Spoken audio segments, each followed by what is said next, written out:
ଆଜିର ଏହି ଭିଡିଓରେ ଆମେମାନେ ଜାଣିବାକୁ ଚାହୁଛେ ଶୂଦ୍ରମୁନି ଶାରଳା ଦାସଙ୍କ ଜୀବନୀ ବିଷୟରେ, ଯାହାକି ଆପଣମାନେ ଆଗରୁ ଜାଣିନଥିବେ। ମହାକବି ଶାରଳା ଦାସ କପିଳେନ୍ଦ୍ର ଦେବଙ୍କ ସମୟ ସାମୟିକ ଥିଲେ।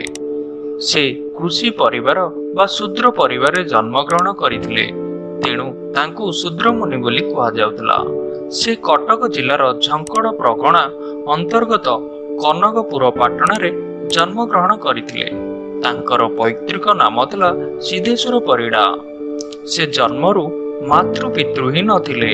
ଏହି କାରଣରୁ ତାଙ୍କର ଜ୍ୟେଷ୍ଠ ଭ୍ରାତାଙ୍କ ତତ୍ତ୍ୱାବଧାନରେ ଲାଳିତ ପାଳିତ ହୋଇଥିଲେ।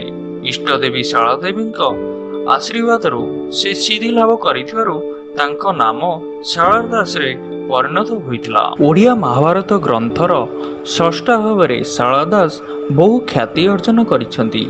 ଏହି